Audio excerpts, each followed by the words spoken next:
Hello, this is the next instalment in the quest for the White Merle. This is Chapter 5, The Sacred Bird.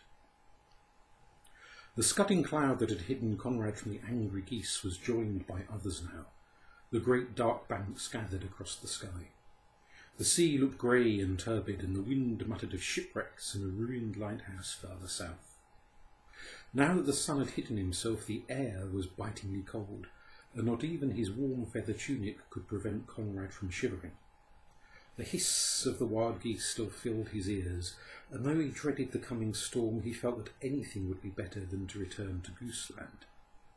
"Fly straight ahead," cried Gladheart cheerfully, "and you'll soon see the land. We have not far to go, and you'll reach it before the rain comes." He was right, for while the Storm King was still forming his clouds into battalions, a strip of beach came into sight, with a narrow bay where curious fur-clad figures were drawing their boats up the sloping banks. Gladheart cautioned Conrad to fly inland a little, that he might avoid them. "They may mistake you for a bird," he said, "just as that captain did. Have a care, dear friend, for my sake, if not for your own. We have had 2 escapes already, and there may be more peril before us." So, to pacify the robin, for he had already grown very fond of his small companion, Conrad did not alight until he had reached the river, the banks of which were strewn with half-melted snow. Nevertheless, the spring was well advanced. Green blades of grass were pushing their way through the earth, and the sun had already enticed the blossoms of the wild fruit trees to open their buds. "You're a most peculiar creature." A snowy owl said frankly, flying down from the low hillock in the shelter of which she had been regarding them for some time. She was more disposed to stay and talk than her sister at Spitzbergen had been, and sailed quizzically round and round them till Conrad felt almost shy. "A most peculiar creature," she repeated. "with those odd-looking wings and a downy tunic and a round boy's face at the top of it all. If the night wind had not told me all about you, I should keep a good distance between us. I hear you're the friend of one of my cousins, a barn-door owl. He flies by night, I'm told. I fly by day. That's a nice little robin of yours." There was something so sinister in the unblinking stare of her amber eyes that Conrad, as if by accident, lifted his hand and placed it over Gladheart. The owl hooted with indignation. "As if I were trouble about a robin," she said, "when I can have plenty of fine fat lemmings. Look at that one. Excuse me a moment, please. It's a pity to lose an opportunity." Flying as noiselessly as Barney did, for the loosely set feathers of her great wings made no sound as they cleaved the air, she swooped down suddenly on a brown, mouse-like thing that had unwarily scuttled across the grass. A pounce and a squeak, and she had killed it. Dangling it carelessly from her claws, she returned to Conrad to stare once more at his strange wings and offer him advice on how to fold them. "Those men you are watching," she said when she had ridiculed his vain attempts, "are Samoyeds, who pitch their tents here for the summer to hunt the walrus, and barter skins with the Russians. They have pastured their reindeer on the surrounding plains. Look at them well, for the waves of the sea that sweep round the world and so know most things say that their numbers grow fewer and fewer, and that soon there will be none left.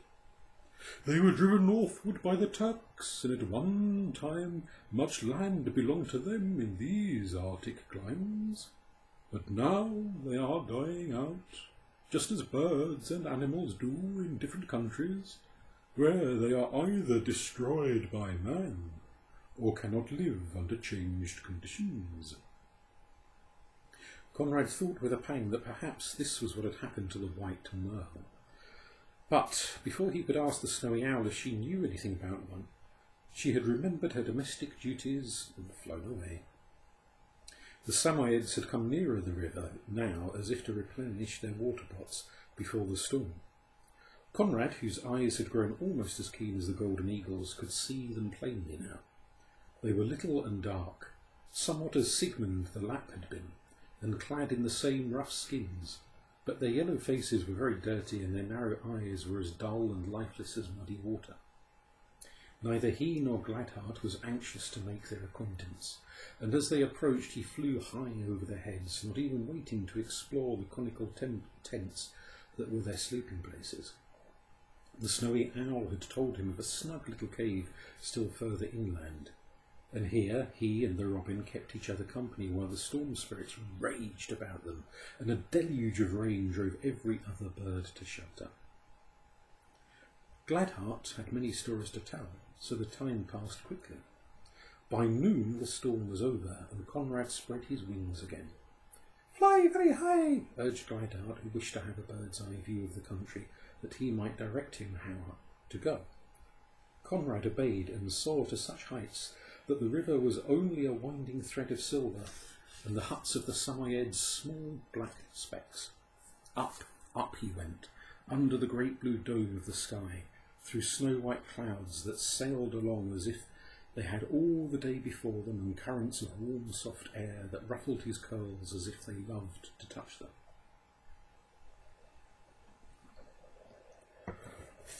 Gladheart cried, "Stop!" at last, and Conrad poised himself motionless on his outstretched wings, just as he had seen the owl do. "We are now, I find, over the land men call Siberia," said Gladheart. "Your best plan will be to fly straight across it, for if you are weary of the sea,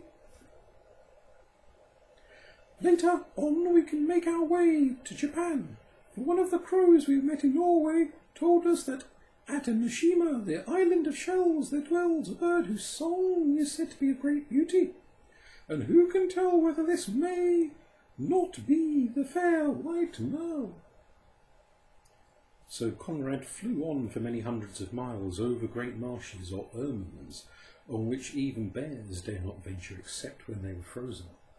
They were covered with thickets and scanty forests, which daily became more green. At night Conrad rested in the midst of these, roosting in the branches of some forked tree as if he were indeed a bird. The fairy brownies, as Gladheart called the bees, were always ready to share their honey with him, and many were the acquaintances he made amongst the feathered folk. Silver-throated larks and willow warblers, fieldfares and bramblings, and three-toed woodpeckers exchanged good mornings with him when the sun shone, and declared that they had never known such bitter winds at that season of the year. The Siberian jays amused him by the fussy way they played the host to those of their kindred who were only passing through, telling them in their high-pitched voices where insects were most plentiful, and giving them advice incessantly. Their way of hopping from branch to branch and going up or down a tree was very quaint.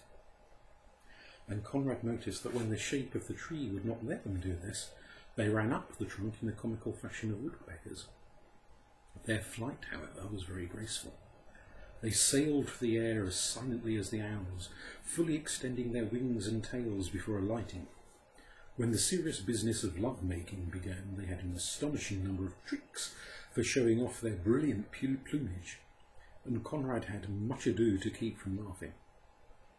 None of the jays, however, were half so fascinating to talk to as the red-throated pipits, who paused a while on their journey northward to rest beside him, and who told him a few of the wonders of bird life, of which he had never dreamt before. "Men think they know a great deal," said one wise little fellow, flirting his small tail, "but they are only just beginning to learn about us. No one can really tell how we cross the seas, or how fragile birds like the tiny chiffchaffs travel the immense distances they do, on wings that might almost be made of gossamer.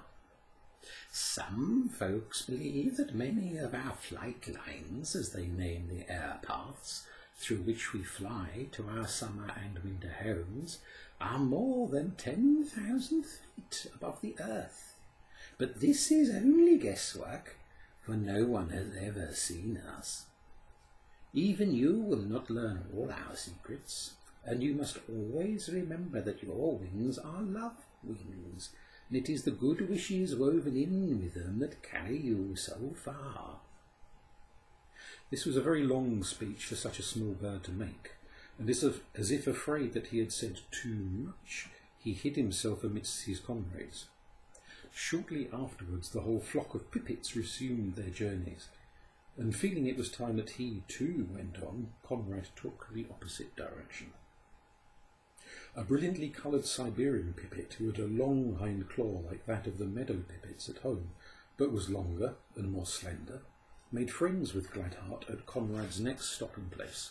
She sang, like the lark, very high in the sky, ending a song with a low guttural warble, something like that of a blue throat when she thinks she has sung enough. This pipit loved nothing better than to splash in a pond on the marshes, and had evidently come to stay. "I wintered on an island in the Malay archipelago," she told him. "It is there you should go if you seek, as you say, for some rare bird. You would scarcely believe me if I told you of all I had seen there. I did not know I had such grand relations, and it is so warm. I should not have left those islands yet if I had known that the summer here would be so late in coming. The nights and mornings are still so cold that my mate and I are quite disheartened."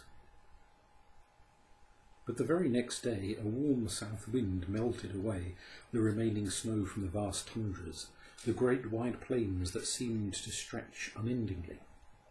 On every side flowers sprang up as if by magic. The grass spread over the barren land in waves of green, and Siberia, the country of desolation, was loveliness itself. When the green plains had been left behind, Conrad crossed long chains of mountains, clad at their summits with perpetual snow. It was well for him that his wings were strong, for the journey was very long. After a while he came to another country.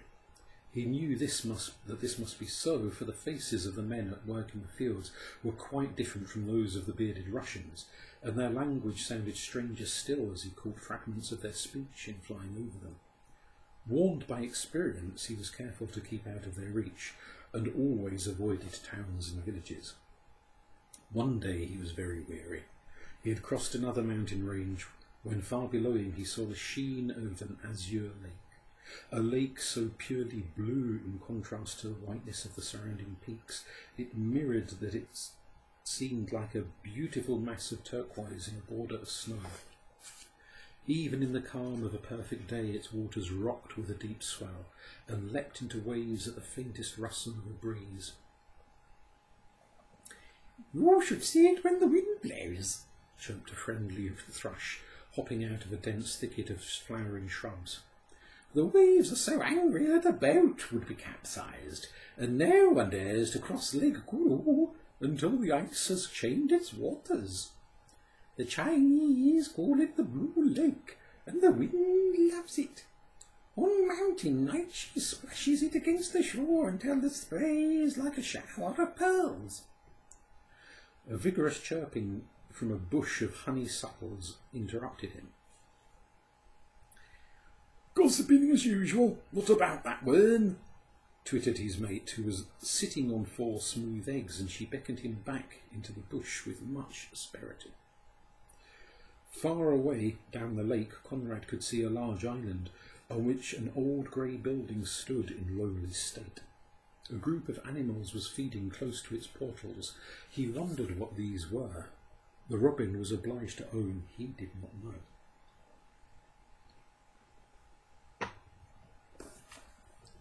"They are tame llamas," said a very sedate voice, "and belong to the monks.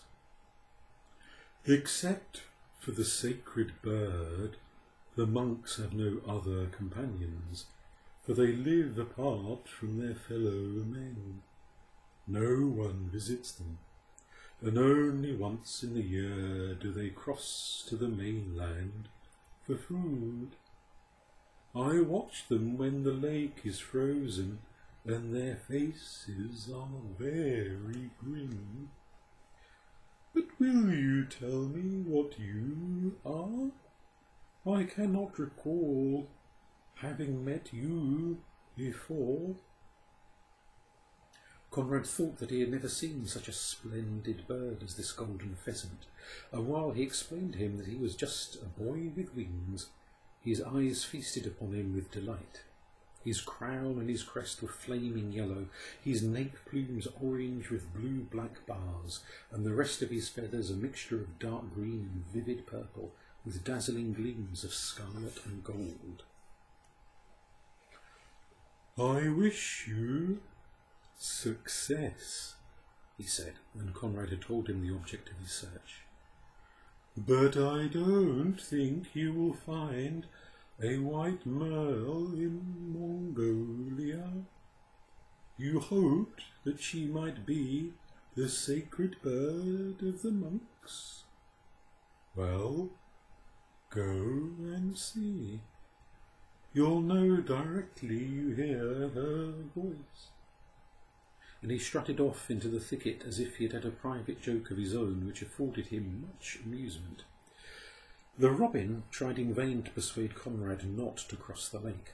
"Monks are but men," he argued, "and will therefore be curious. If they once see you, they may try to catch you. It would be wiser if you would fly straight on." But Conrad was determined to see that sacred bird and would not listen. It was quite likely, he thought, that she would prove after all to be his fair White Merle, in spite of the golden pheasant's chuckle. Except for the Llamas who fled at his approach, it seemed as if the island were deserted. The monks were all in their cells, and the grey stone door of the monastery was closely barred. Conrad was turning away when he heard a discordant chattering from a broken window-sill, and looking up found a magpie staring at him, with her head on one side. In another moment she had flown to the ground and was pecking at his heels. Having thus welcomed him, she perched again on the sill and talked so fast that he could scarcely get a word in. "You want to see the sacred bird?" she cried. "Well then, that's me. All life is considered sacred in countries where men worship Buddha, and even near the towns the songbirds are quite tame. But I, though I cannot sing, am the most sacred of all birds. No one ever molests a magpie. We build our nests just where we please, and we treat it with great respect. Remember this, you silly little robin, and don't twitter in that impertinent fashion." It was Gladheart's way of laughing at her grand airs, but he had no wish to hurt her feelings and told her so in a soft little song of apology which she interrupted before he was halfway through. When Conrad spoke of the White Merle, she became quite angry, hopping from one foot to the other, fluttering her wings in a quiver of excitement. "I've had enough of those wretched merles," she cried. "Folk say that it was some magpie sort that their feathers were smirched, and that she sent the first one to those caves on purpose. And now you come to remind me of it all again." Conrad pacified her as well as he could, and her wrath apparently subsided. "Do you know what a wonderful island this is?" she asked.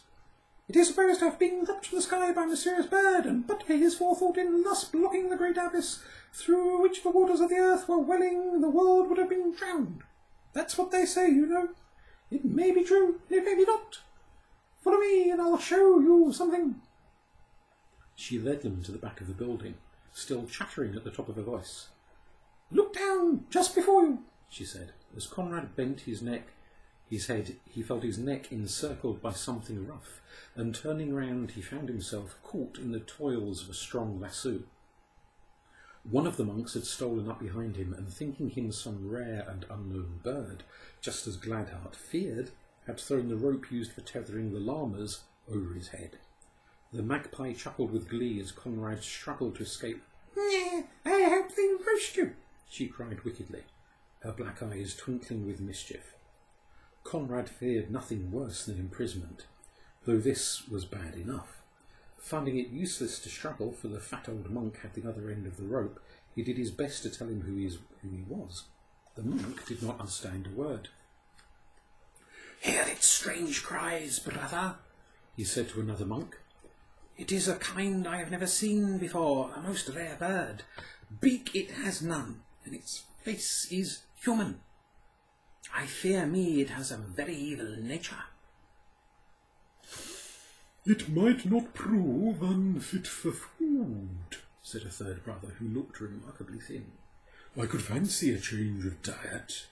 It appears to be very plump, and if well stewed with herbs. The rope was drawn tighter now, and Conrad gasped.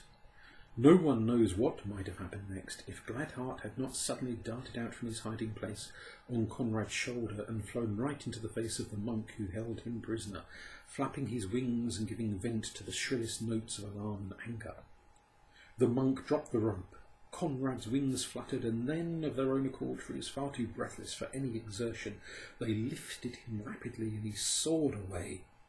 It was a very narrow escape, and as Conrad loosened the hateful rope from his throat and threw it from him, he remarked to Gladheart that even in countries where birds were sacred, he saw he would have to be very careful. "Especially when folks are hungry," said Gladheart, nestling against his cheek affectionately, and Conrad did not cease his flight until they reached Japan. Thank you.